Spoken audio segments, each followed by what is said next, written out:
Hi friends, എജു plus learning ക്ലാസ്സസിൻ്റെ പുതിയൊരു വീഡിയോയിലേക്ക് എല്ലാവർക്കും സ്വാഗതം. LP-UP 60 ഡേയ്സ് ചാലഞ്ചുമായി ബന്ധപ്പെട്ടുകൊണ്ട് എഡ്യൂക്കേഷണൽ സൈക്കോളജിയുടെ ഭാഗത്ത് നമുക്കിന്ന് പഠിക്കേണ്ടത് പാരമ്പര്യവും പര്യാവരണവുമാണ്.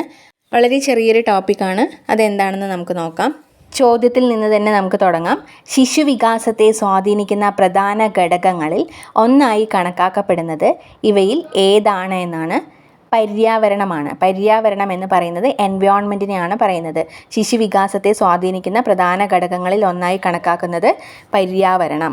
ജനനം മുതൽ ഓരോ ഘട്ടത്തിലുമുള്ള വളർച്ചയുടെ സ്വഭാവം, പെരുമാറ്റ രീതി എന്നിവയെക്കുറിച്ചുള്ള പഠനമാണ് പാരമ്പര്യ മനഃശാസ്ത്രം എന്ന് പറയുന്നത്.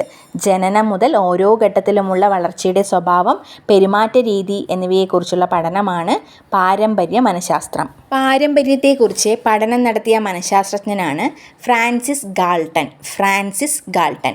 പാരമ്പര്യത്തെക്കുറിച്ച് പഠനം നടത്തിയ മനഃശാസ്ത്രജ്ഞനാണ് ഫ്രാൻസിസ് ഗാൾട്ടൺ.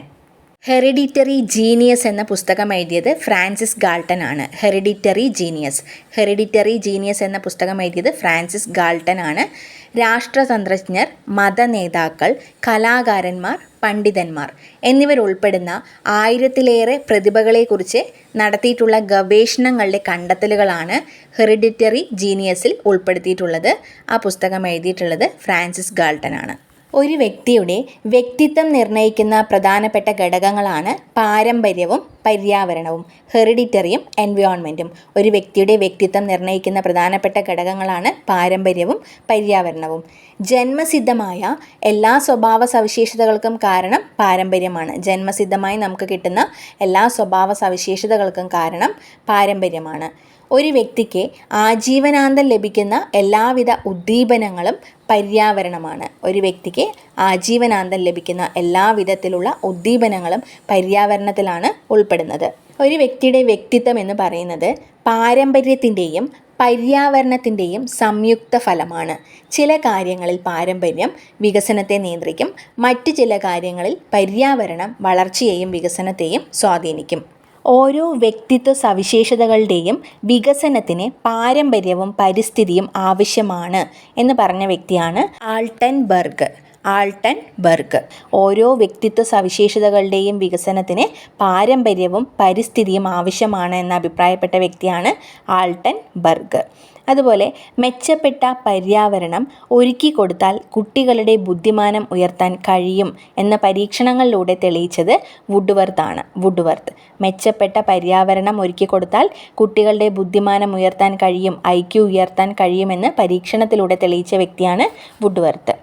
ജീവിതം ആരംഭിച്ച ശേഷം വ്യക്തിയുടെ മേൽ പ്രതിപ്രവർത്തിച്ചിട്ടുള്ള എല്ലാ ബാഹ്യ ഘടകങ്ങളെയും പര്യാവരണം എന്നതിൽ ഉൾപ്പെടുന്നു എന്ന് അഭിപ്രായപ്പെട്ടത് വുഡ്വർത്താണ്. ജീവിതം ആരംഭിച്ച ശേഷം വ്യക്തിയുടെ മേൽ പ്രതിപ്രവർത്തിച്ചിട്ടുള്ള എല്ലാ ബാഹ്യ ഘടകങ്ങളും പര്യാവരണം എന്നതിൽ ഉൾപ്പെടുന്നു എന്ന് പറഞ്ഞ വ്യക്തിയാണ് വുഡ്വർത്ത്.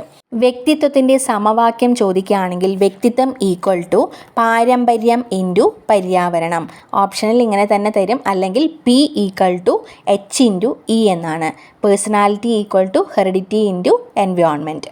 അറിവ് ഇന്ദ്രിയങ്ങൾ മൂലമാണ് ലഭിക്കുന്നതെന്ന ലോക്കിൻ്റെ തത്വം ആസ്പദമാക്കി വിദ്യാഭ്യാസം പര്യാവരണത്തിൻ്റെ ഫലമാണ് എന്ന് വാദിച്ച ഫ്രഞ്ച് ചിന്തകനാണ് ഹെർവീഷ്യസ്. അറിവ് ഇന്ദ്രിയങ്ങൾ മൂലമാണ് ലഭിക്കുന്നതെന്ന് ലോക്കിൻ്റെ തത്വത്തിലാണ് പറയുന്നത്. അതിനെ ആസ്പദമാക്കി വിദ്യാഭ്യാസം പര്യാവരണത്തിൻ്റെ ഫലമാണ് എന്ന് വാദിച്ച ഫ്രഞ്ച് ചിന്തകനാണ് ഹെർവീഷ്യസ്.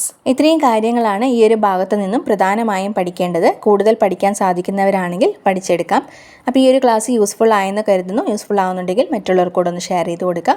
അതോടൊപ്പം വീഡിയോ ലൈക്ക് ചെയ്യാനും ചാനൽ സബ്സ്ക്രൈബ് ചെയ്യാനും മറക്കരുത്. നിങ്ങളുടെ അഭിപ്രായങ്ങൾ കമൻറ്റിലൂടെ അറിയിക്കുക. നമുക്ക് മറ്റൊരു ക്ലാസ്സുമായി കാണാം. Thank you.